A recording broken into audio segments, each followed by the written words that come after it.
What happens when an HOA starts acting like the police, mashing open a homeowner's door in the middle of the night, only to discover he's a retired Navy SEAL with brothers ready to fight back? Bang, bang, bang. The pounding wasn't just loud, it was violent. The kind that shakes the walls and tightens your chest before you even know why. It was 9:47 p.m. on a quiet Thursday in Chesapeake, Virginia. Terrence McCall sat in his living room, still in his work shirt, a plate of leftovers cooling on the table in front of him. Upstairs, his wife Janine was getting ready for bed. Their teenage son was finishing homework in his room. Then the pounding came again, followed by a shout, "Open up! You're in violation." The voice wasn't calm. It wasn't neighborly. It was harsh, commanding, and angry. Terrence froze. For a second, who does this at night? He pushed his plate aside and went to the door. But when he peered through the peephole, what he saw didn't add up.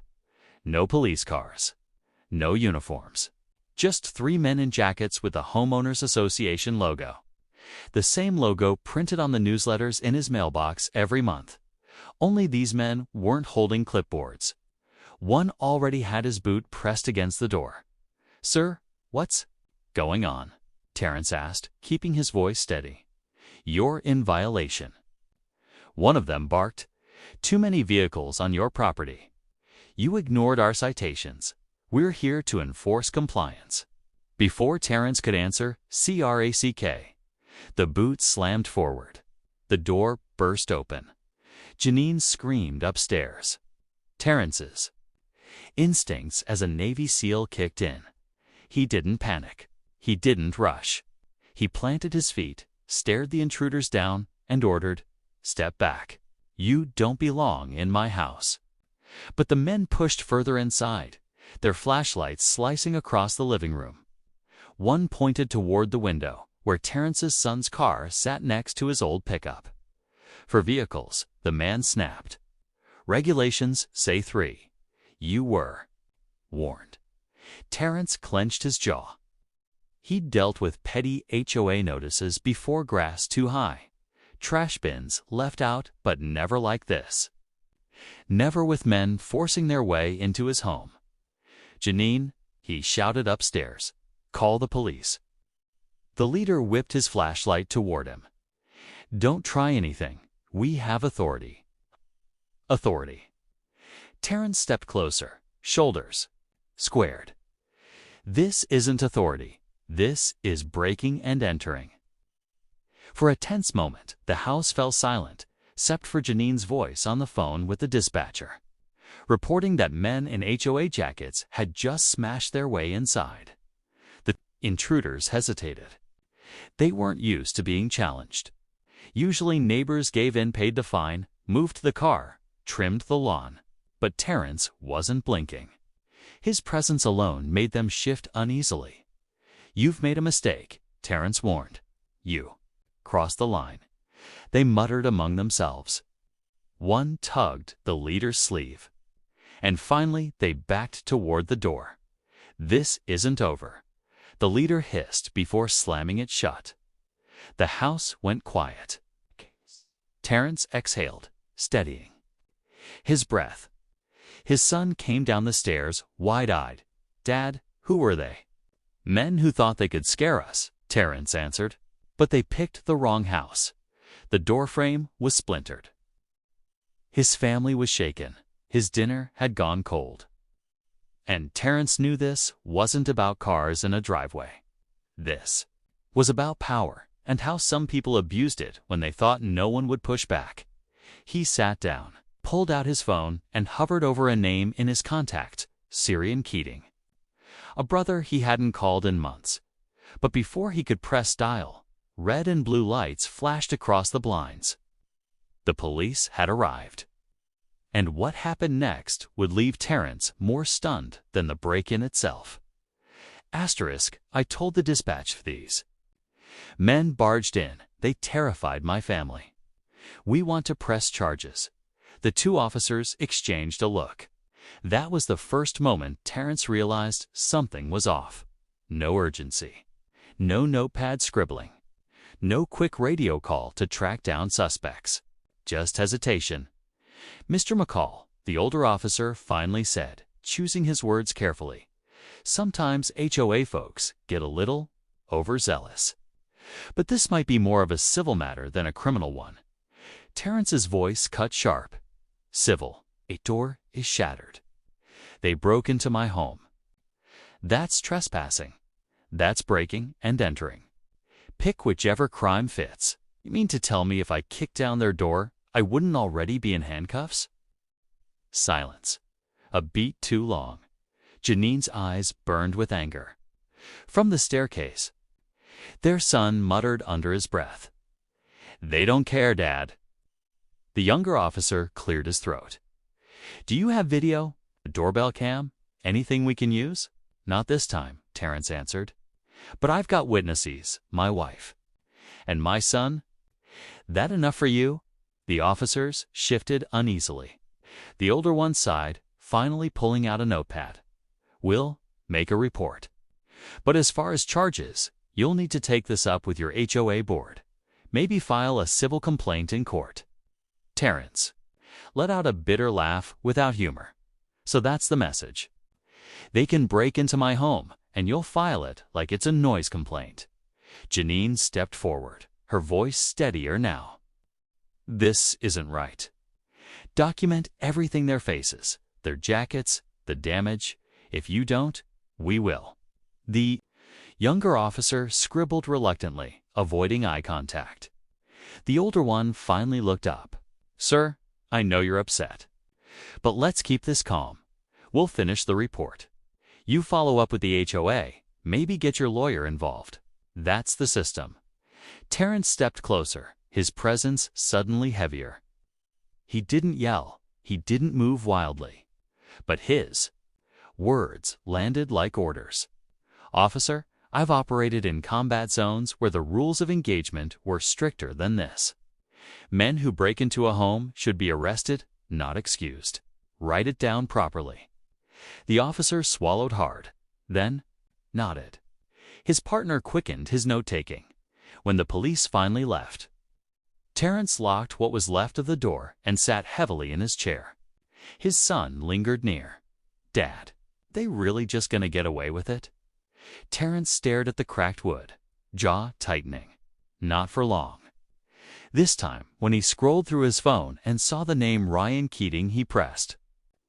Call. 2 rings. Then a voice steady as stone. "Terrence." "Been a while." "Yeah," Terrence said, low and deliberate. "I need you. Tonight." 3 men forced their way into my house. HOA thugs, barking orders like they owned the place. "The police won't do a thing." There was silence on the line. Then movement. Ryan's voice hardened. "You're serious. Dead serious. They're trying to intimidate me. They think I'm alone." "You're not," Ryan said without hesitation.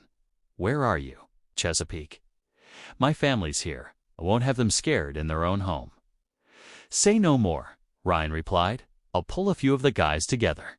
We'll meet. Tomorrow. You won't face this by yourself." The call ended.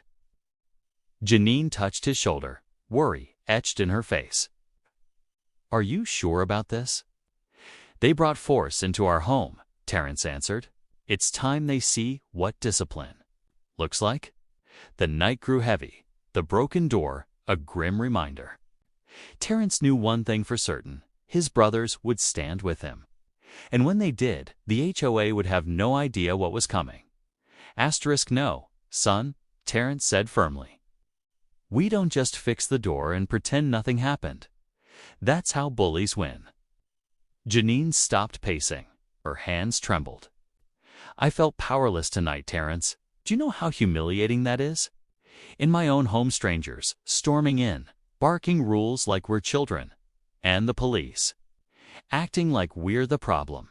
Terrence stepped forward and wrapped his arms around her, grounding her. "You weren't powerless. You called. You stood your ground. That matters. But now," his voice dropped, "now we push back the right way." He pulled out his phone, opened the camera, and began filming the wreckage. Slowly, methodically, he documented the cracked frame, the scuff marks on the floor, the crooked angle of the door that no longer closed. Documentation, he muttered, more to himself than anyone else. They want to play games. Fine, we'll build the record. Devin grabbed his own phone, snapping pictures from every angle. Got it, Dad? If they come back, they won't be able to deny this. Asterisk for a few moments, the family worked together in silence, turning fear into action. Each photo, each video, felt like reclaiming a piece of their home. Janine exhaled, almost in a whisper. Do you think the HOA board even knows what those men did? Or was this some kind of rogue stunt? Terrence frowned. Doesn't matter. If the board didn't order it, then they've lost control. They did, they're complicit. Either way, they'll answer for it. He sank onto the couch, his mind racing. He'd faced worse, far worse overseas. But at least there, the enemy was clear. Here, it was neighbors with clipboards and newsletters pretending to be soldiers. That was what gnawed at him most. Janine sat beside him. You called Ryan. Yeah, Terrence said. He's coming tomorrow. He'll bring some of the guys. Her eyes widened slightly. Terrence, I don't want this turning into some fight. You're not in uniform anymore? He nodded. I know. This isn't about fists. It's about discipline, presence, the law. They've gotten away with bullying because no one calls them out. That changes now. Devin leaned against the wall, arms crossed, a fire in his eyes. Sounds like they picked the wrong family. Terrence allowed himself the faintest smile. Exactly right. Asterisk, but the night dragged on without rest. Janine finally dozed off after locking every window twice. Devin stayed in his room, headphones on, but his eyes darted to the hallway each time a car passed. And Terrence sat in the dark living room, watching the street through the broken doorframe. He wasn't afraid, not like his family. What he felt was deeper, a steady, controlled anger, like coals burning without flame. They had invaded his home and now they had to be dealt with. At 2 a.m., he sent a text. Tomorrow, 1100 hours. Diner on Portsmouth Boulevard. The reply came back instantly, as if Ryan hadn't been sleeping either. We'll be there. Stay sharp. Terrence set the phone down and leaned back. For the first time that night, his eyes closed just long enough to picture the meeting. His brothers would come. They'd know how to handle this. But what none of them realized yet was just how far the HOA's reach already went, and how deep the intimidation ran in the neighborhood. The diner on Portsmouth Boulevard wasn't much to look at. Chrome booths, endless refills of cheap coffee, and the hum of quiet small town. Chatter, but for Terrence, it was perfect. Neutral ground, public, familiar. He sat in a corner booth, steam curling from his mug. His mind replayed the pounding on his door, the shouts, the look on Janine's face when strangers stormed in, the bell above the entrance. Jing led in, walked Ryan Keating. Broad-shouldered, clean-cut hair just starting to gray. A man who carried himself like someone who never really left the service. Behind him came Luis Ortega-Wari, sharp-eyed and Sam Coldwell, tall and quiet. A scar running down his jaw like a map of battles past. Ryan spotted Terrence immediately and grinned as he crossed the diner. "McCall," he said, clapping his old friend on the shoulder. "You look like you need more than coffee." Terrence stood, gripping his hand firmly. "Good to see you, brother. Wish it were under better circumstances." Louis slid into the booth first. "Man, it's been years. You call us out of the blue. I figured it had to be serious." Sam leaned back, scanning the diner with the habit of a man who never stopped watching his 6. Sam sat with his back to the door, scanning the diner the way he always did. "So, who's the enemy this time?" Terrence gave a humorless chuckle. Not Taliban, not insurgents, just my HOA. Ryan's brow furrowed. Explain. Terrence laid it all out, the pounding on the door, the men in jackets, the shouting about cars, the police brushing it off. He didn't exaggerate. He didn't have to. The hard edges in his voice told the story. When he finished, Luis let out a low whistle. That's next-level intimidation. HOAs are bad enough with letters and fines, but breaking into your house? That's criminal. Sam sipped his coffee, eyes sharp. They knew exactly what they were doing. Nighttime, loud, scare the family. That's a tactic. Ryan leaned in, elbows on the table. So what's the plan? You didn't call us here? Just to vent. Terrence shook his head. No. This isn't just me. They've done it to me, they'll do it to others. Neighbors whisper about harassment, but nobody pushes back. I want to confront the board directly. Not fists, not threats, presence, cameras. Rolling. Discipline. They need to see they can't operate like a gang. Luis grinned. Man, this takes me back. Except, instead of kicking down doors, we're putting the brakes on people who think they can. Ryan's expression hardened. We're not here to start a war, Terrence. We're here to expose them. Do this by the book, and they'll fold under pressure. Terrence nodded. That's the goal. But I need you there, not just as friends.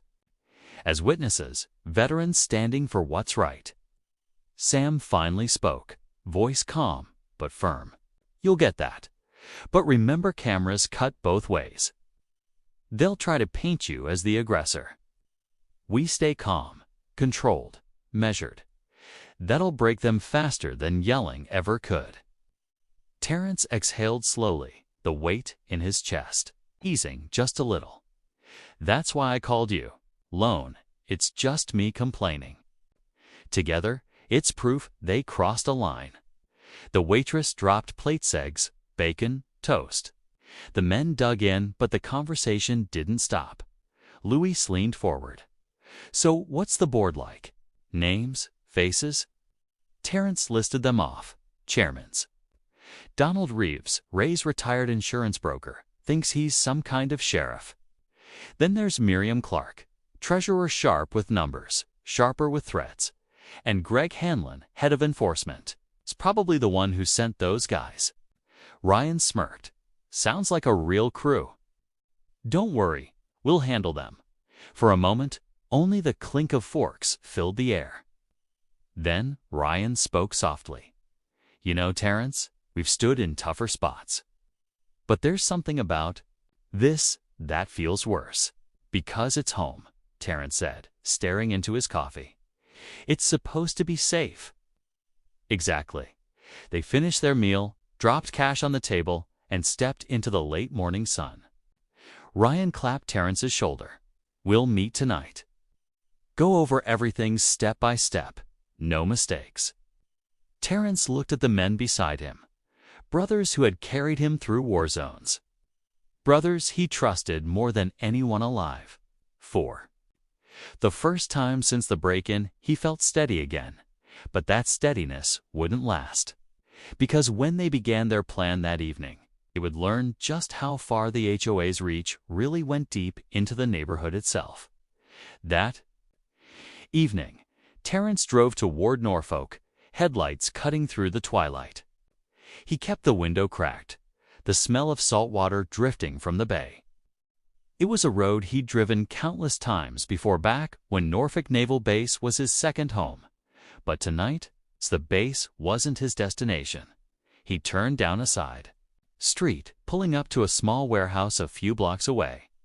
The roll-up door creaked open as he pulled in. Inside, Ryan, Luis, and Sam were already waiting. Elliot Tran was already there. Eyes on his laptop, fingers flying across the keys.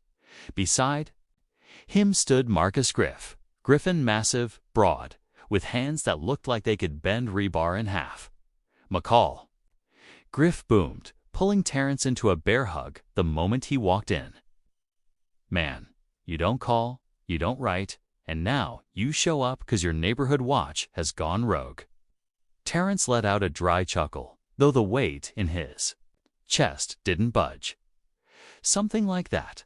Glad you're here, Griff. The team gathered around a folding table in the center of the warehouse.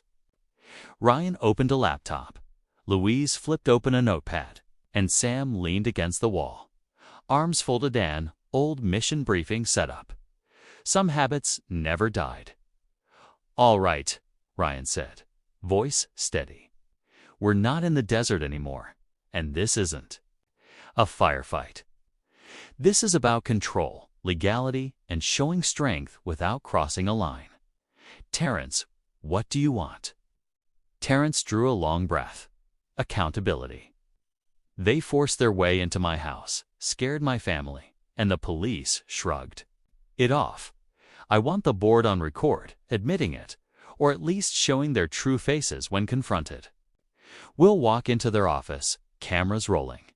No weapons, no threats, just presence. They need to know they can't silence me, and they won't get away with this again. Elliot tapped a few keys, pulling up the HOA's official site. They meet twice a week at the Greenbrier Parkway office. Wednesday nights, Saturday mornings. Security cameras outside, but nothing serious. They like to look powerful, not actually be secure. Louise smirked. All bark, no bite. Sam shook his head. Cornered dogs bite hardest. If they already sent guys to your door, they'll escalate when you call them out. We need to expect pushback. Ryan nodded. Exactly. That's why we go in calm. They yell, we stay quiet. If they threaten, we record. That's how you win discipline in a world where everyone's watching. Griff cracked his knuckles. And if they lay hands on us? Ryan gave him a sharp look. Then the law handles it. No more, no less. Isn't about proving toughness. It's about showing the difference between their chaos and our control. The room went silent for a beat. Terrence felt their eyes on him not as a victim, but as one of them. I'll be honest, he said, and they kicked in my door. Part of me wanted to handle it like we used to overseas. Fast, hard, no hesitation. But this isn't war. I've got a family, neighbors who are already scared. That kind of fight doesn't belong here. Ryan nodded. That's why we're here, brother. We'll do this right. Elliot shut the laptop with a snap. I'll set up live streams, multiple backups. If they try to spin this, the footage will already be online before they can delete a thing. Louise tapped his pen on the notepad. I'll draft the questions. Short, sharp, no wiggle room. Did you authorize a forced entry? Do you believe you had the legal right to break in? Box them in with their own answers. Griff leaned back, grinning. And I'll stand there looking scary. That usually helps. For the first time that day, Terrence laughed loud, real, cutting through the heaviness. Yeah, Griff, do what you do best. The plan was set. Tomorrow night, they would walk into that HOA office together, not as soldiers, not as vigilantes, but as men who understood what it meant to stand firm against intimidation. As they packed up, Ryan caught Terrence's arm. One more thing. Don't let anger lead. You've already won by surviving what they threw at you. Tomorrow is about showing everyone else how to fight without fists. Terrence nodded slowly. The lesson sank deep. But when Saturday morning came, the board wasn't just waiting. They were prepared. The lot outside the HOA, headquarters on Greenbrier Parkway, filled with minivans and sedans. To passersby, it looked like another routine meeting. But for Terrence, pulling in with Ryan, Griff, Louise, Sam, and Elliot, it felt like the calm before a storm. Remember, Ryan said from the passenger seat, eyes locked on the glass doors ahead. Discipline, cameras rolling. They'll try to rattle you, don't let them. Terrence killed the engine and stared at the building. Just a two-story office block, row of windows gleaming in the morning sun. But inside, it held power over hundreds of families.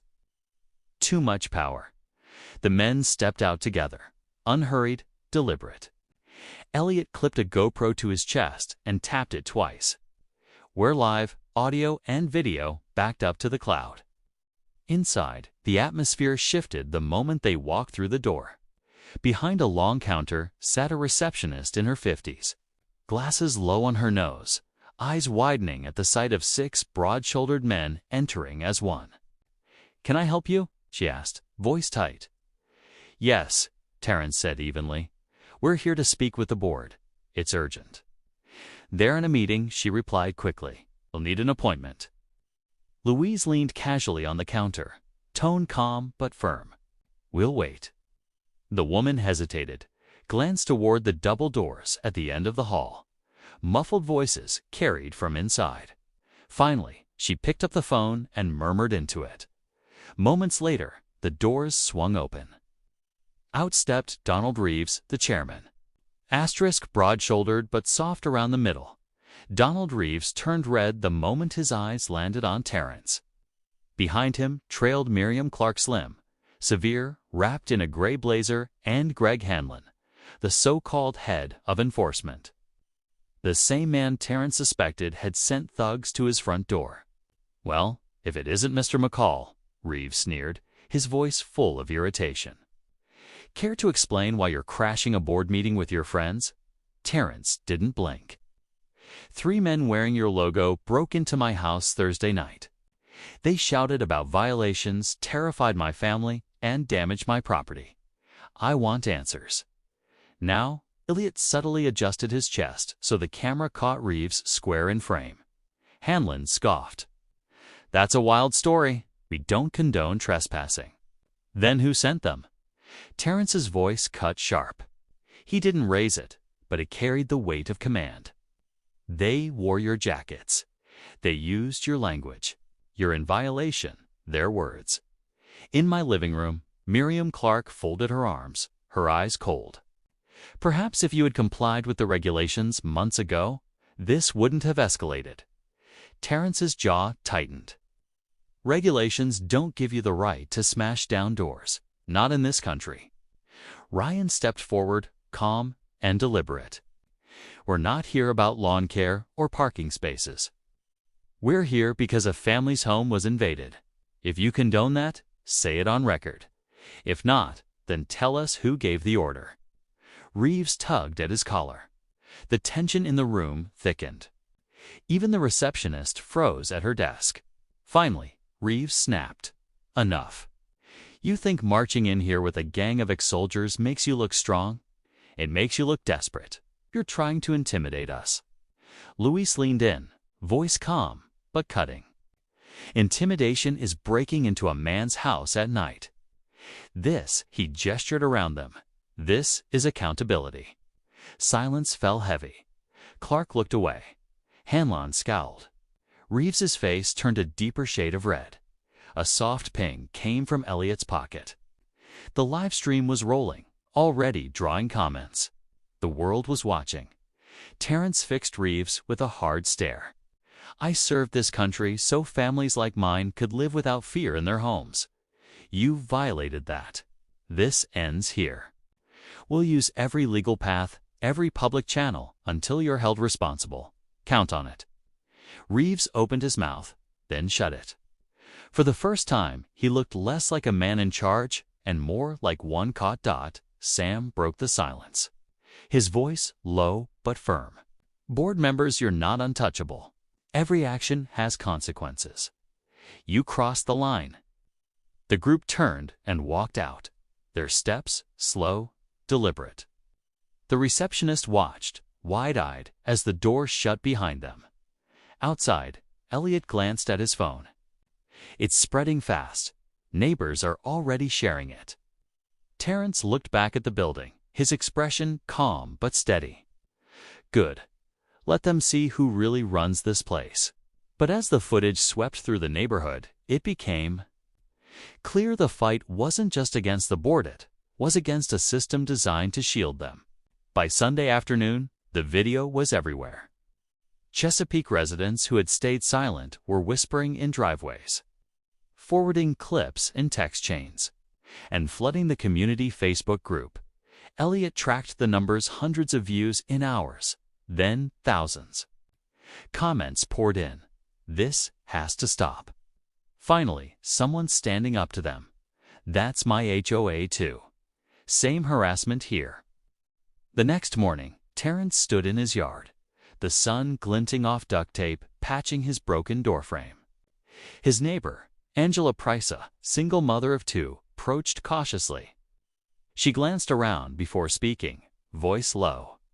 I saw the video. Thank you. I didn't know how to speak up before. They fined me $300 last year because my kid's basketball hoop was left out for one night. I paid because I didn't want trouble, but seeing you. She trailed off, eyes shining. Asterisk by Sunday. The video had spread like wildfire through Chesapeake. Neighbors who once stayed silent whispered in driveways, forwarded clips through text chains, and flooded the local Facebook group. Views climbed from hundreds to thousands, with comments pouring in. This has to stop. Finally, someone standing up to them. That's my HOA too. The next morning, Terrence stood in his yard, sunlight catching the duct tape, patching his broken doorframe. Angela Price, a single mother of two, walked over cautiously. She glanced around before speaking, her voice hushed. I saw the video. Thank you. I never knew how to speak up before. Last year they fined me $300 because my kid's basketball hoop was left by the curb for one night. I paid because I didn't want trouble. But seeing you, she paused, eyes glistening. She showed us we don't have to stay quiet anymore.